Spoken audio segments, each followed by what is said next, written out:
السلام علیکم. I hope آپ سب خیریت سے ہیں.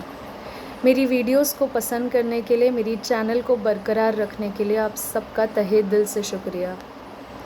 جو میری آڈینس ہے وہ بخوبی جانتے ہیں کہ کافی عرصے سے میں ویڈیوز جلدی سے اپلوڈ نہیں کرتی.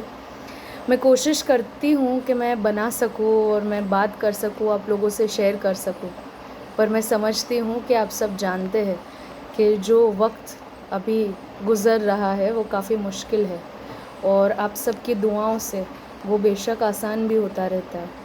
بس آپ سب دعا کریں کہ میں جلد سے جلد آپ کو کوئی خوشخبری سنا سکوں زرار کے حوالے سے. اس پورے مشکل وقت میں نے بہت کچھ سیکھا ہے لائف سے، اور یہ جو میرا ایک ایکسپیرینس رہا ہے میں آپ سب سے شیئر کرنا چاہتی ہوں.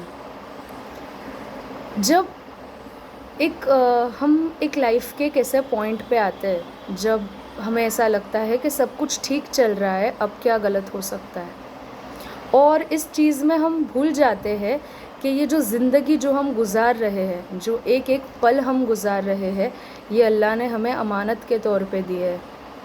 اور وہ جان لینن کا ایک فیمس کوٹیشن ہے، life is what happens to you when you are busy making other plans.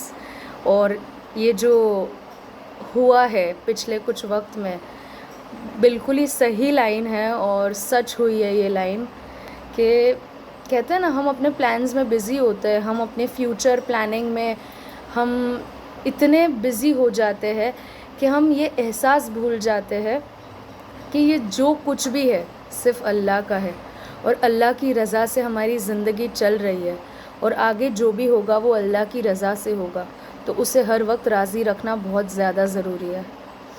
ایک مومن بہت چھوٹا ہوتا ہے، ایک بورن مسلم بہت چھوٹا ہوتا ہے جب وہ کلمہ پڑھتا ہے اور اس بات کی گواہی دیتا ہے کہ اللہ کے سوا کوئی عبادت کے لائق نہیں. جیسے جیسے ہم بڑے ہوتے ہیں نا، یہ صرف ایک کلمے کے طور پر رہ جاتا ہے. اس پر سے یقین کہتے ہیں نا تھوڑا سا کچا پکا ہو جاتا ہے. میں جو کہ ایک ریورٹڈ مسلم یا کنورٹڈ مسلم یا جو بھی ورڈ آپ یوز کرنا چاہے، جسے زندگی کے کچھ حصے بعد اسلام نصیب ہوتا ہے، اور ہم اس چیز پہ گواہی دیتے ہیں کہ اللہ کے سوا کوئی نہیں ہوتا، پر جب زندگی میں آزمائش آتی ہے نا تب ایکچولی اس چیز کا یقین آتا ہے، اور ایکچولی آپ اس چیز کو محسوس کر پاتے ہیں کہ اللہ کے سوا کوئی نہیں ہے جو آپ کے ساتھ ہر وقت آپ کی پریشانی کو سمجھنے والا، آپ کے سوالوں کا جواب دینے والا. کہیں نہ کہیں کوئی نہ کوئی سائنس بھیج کر اللہ ہمارے کس طرح ساتھ رہتا ہے.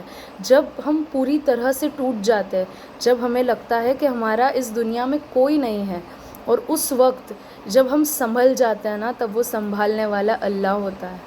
اور اس چیز کو میں نے دل سے محسوس کیا ہے، اور میں ان تمام لوگوں سے آج یہ بات شیئر کرنا چاہتی ہوں کہ آپ کوئی بھی مشکل میں ہو، کوئی بھی پریشانی میں ہو، آپ کبھی یہ مت بھولیے کہ اللہ کا ساتھ نہیں ہے.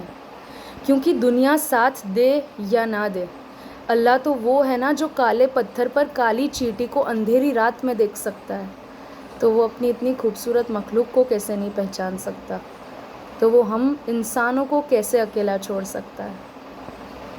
میں جانتی ہوں کہ مشکل وقت میں نا ان ساری چیزوں پہ یقین کرنا بہت مشکل ہو جاتا ہے. کیا سچ میں اللہ ہے؟ ٹرسٹ می، میں خود ان سوالوں سے گزر چکی ہوں، اور میں نہیں جانتی ابھی بھی کیا ہونے والا ہے، کیا نہیں ہونے والا ہے، اس مشکل کو ختم ہونے میں کتنا وقت لگے گا. پر میں یہ ضرور جانتی ہوں کہ وہ اللہ ہی تھا جس کی رضا سے اب تک میری زندگی میں خوشیاں تھیں، اور وہ اللہ ہی ہے جو یہ طاقت رکھتا ہے کہ وہ خوشیاں میری زندگی میں لوٹ آئے.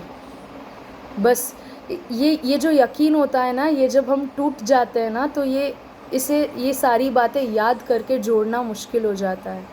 اور میرے ویڈیو بنانے کا مقصد ہی یہ ہے کہ اگر کوئی بھی انسان اس تکلیف سے گزر رہا ہے، میں محسوس کر سکتی ہوں اکیلا ہونا کیا ہوتا ہے.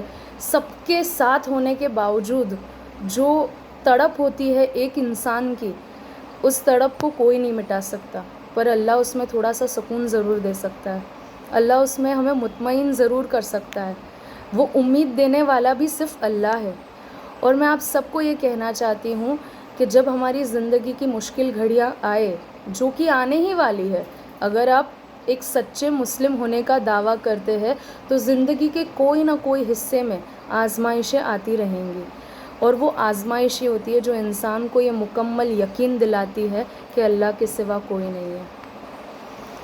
اور ایسے جب وقت، ایسے سارے حالات جب ہم پہ گزرے تو ہمیں وہ سارے قصے جو ہمارے نبیوں کے ساتھ، جو صحاباؤں کے ساتھ گزر چکے ہیں، یوسف علیہ السلام کے قصے سے ہمیں پتہ چلتا ہے کہ ہمیں سب سے پسندیدہ چیز سے آزمایا جائے گا، پر ہم یہ سارے قصوں سے جب انہیں یاد کر کے ہم اللہ تعالیٰ کے سامنے ہاتھ پھیلاتے ہیں نا، تو اللہ ہمیں خالی نہیں چھوڑتا۔ یوسف علیہ السلام بھلے کنویں میں گرے تھے، پر اس کنویں میں سے باہر نکالنے والا اللہ تھا۔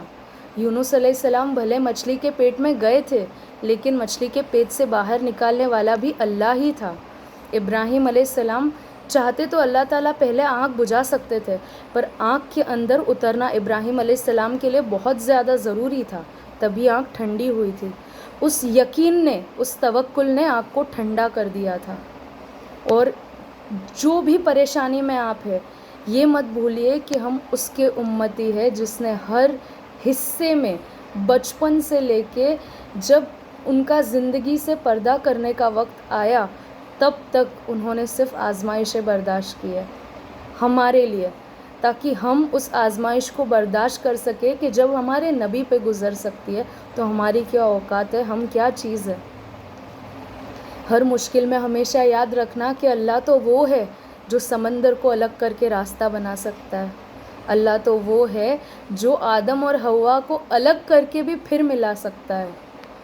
بس اس یقین کو اتنا مکمل، اتنا برقرار رکھیے کہ آپ کو کوئی چیز توڑ نہ سکے۔ بے شک آپ ٹوٹیں گے، ہم انسان ہیں، ہم ٹوٹیں گے، ہم بکھریں گے، ہمارا ہر چیز پہ سے یقین ہٹ جائے گا، پر خود کو سمیٹ کر کھڑا ہونا بہت ضروری ہوتا ہے، کیونکہ ہم اکیلے نہیں ہوتے، ہم لوگوں سے جڑے ہوئے ہوتے ہیں، ماں باپ، بھائی بہن، بچے، کوئی نہ کوئی رشتے میں ہم جڑے ہوئے ہوتے ہیں، اور ان رشتوں کو نبھانے کے لیے، ان رشتوں کو زندہ رکھنے کے لیے ضروری ہوتا ہے کہ ہم اپنے آپ کو سمیٹیں۔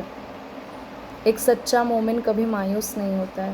ہاں، مایوسی کے شر کے بادل ضرور آتے ہیں، لیکن ان بادلوں کو ہٹا کر پھر امید کی برسات بھی ہوتی ہے۔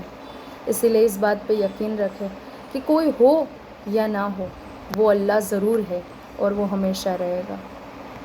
بس آپ سب دعا کریے گا کہ جلد سے جلد زرار کی رہائی کا فیصلہ ہو جائے۔ السلام علیکم۔